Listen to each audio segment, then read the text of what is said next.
The faith of the Christian rests not in the wisdom of man, nor does it stand in any need of buttressing from scientific savants. The faith of the Christian rests upon the impregnable rock of Holy Scripture, and we need nothing more. Too often have Christian apologists deserted their proper ground. And then he goes on to say, if science actually turns something up that's really good, they will discover that it's in accord with the Bible. And what we need to do is be respectful and we be scientific and work according to those things. But brothers, either we're going to allow the Bible to adjudicate on things or we're not. Remember your Creator. God is not a construct. Before there was time, before there was anything, there was God. He is the Creator and the sustainer of everyone and everything.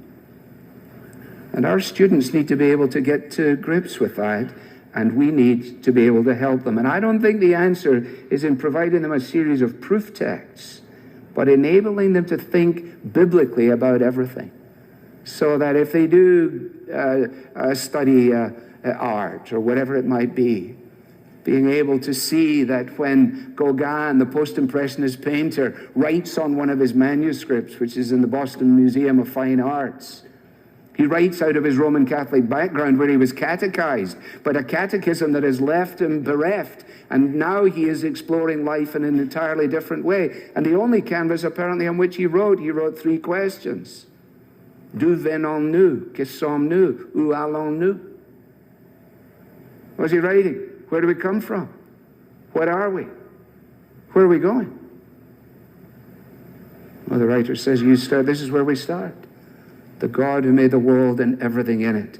Drop your pretense at self-sufficiency. Commit yourself to God. Don't let the excitement of being young cause you to neglect God. Honor him while you have your whole life in front of you. Don't fall for the line that the serious stuff can wait. Beware of allowing the best years of your life to pass while you're waiting for them to begin. The evil days are coming. Evil days are coming. If you can't help them, to encourage them, then scare the young rascals. Scare them with the prospect of the evil days. What are these evil days? I think the NIV is helpful, that before the days of trouble come. In other words, he's saying, there's going to come a time, and I'm going to describe it for you. He says, I have a little poem for you, when the springtime of life has passed, and you're going to be swallowed up by the chill of a gloomy winter. That will happen. It will happen ever so quickly. So it is a wonderful thing to hear the gospel when we're young. It is a wonderful thing to make it clear to our youngsters, to labor hard over these things, so that they are able to begin to process and to absorb the instruction of Scripture. David Patterson, who was a Free Church minister in Scotland, was a fond of unbelievable stories, and I use the adjective somewhat purposefully. And this was one of his great stories. I don't know whether it's true or not, but it's so good I want to tell it to you so you can use it again, all right? The scene is London, it's the Mall, and a significant funeral procession is taking place.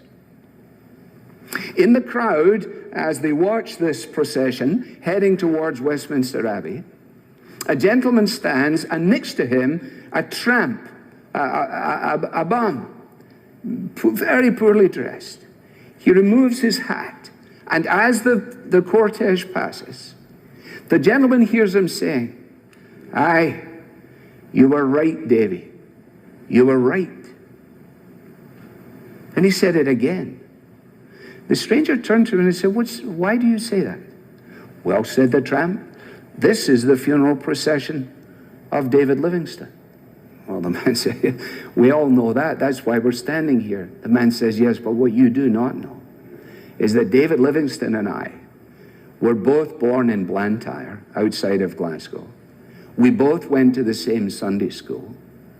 And on a particular Sunday, the Sunday school teacher called for us to bend our knees to the lordship of Jesus. And Davy did. And I didn't. And that's why I say today, you were right, Davy. You were right.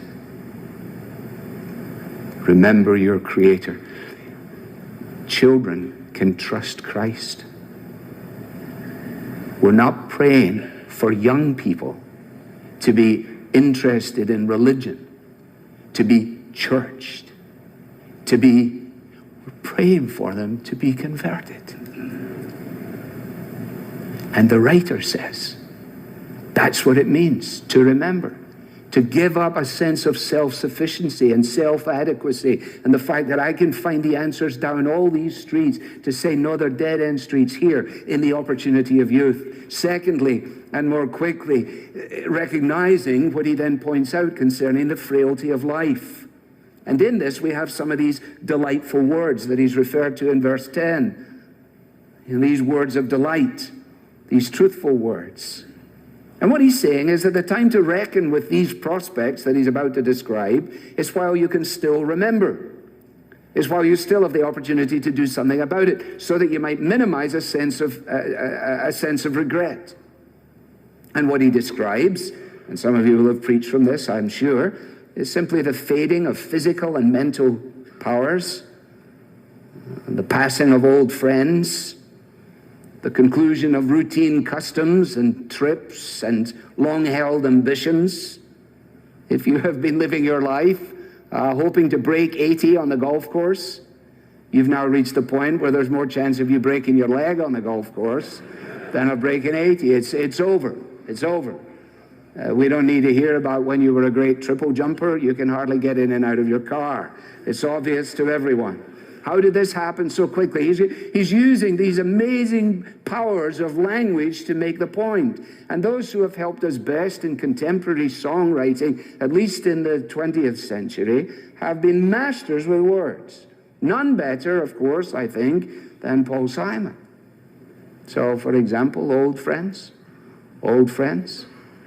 They sit on their park bench like bookends, and a newspaper blowing through the grass falls on the round toes of the high shoes of the old friends. Old friends. Winter companions, the old men, lost in their overcoats, waiting for the sun. The sounds of the city sifting through trees settle like dust on the shoulders of the old friends. Can you imagine us years from today sharing a park bench quietly? How terribly strange to be 70. Old friends, memory brushes the same years, silently sharing the same fears. Old friends.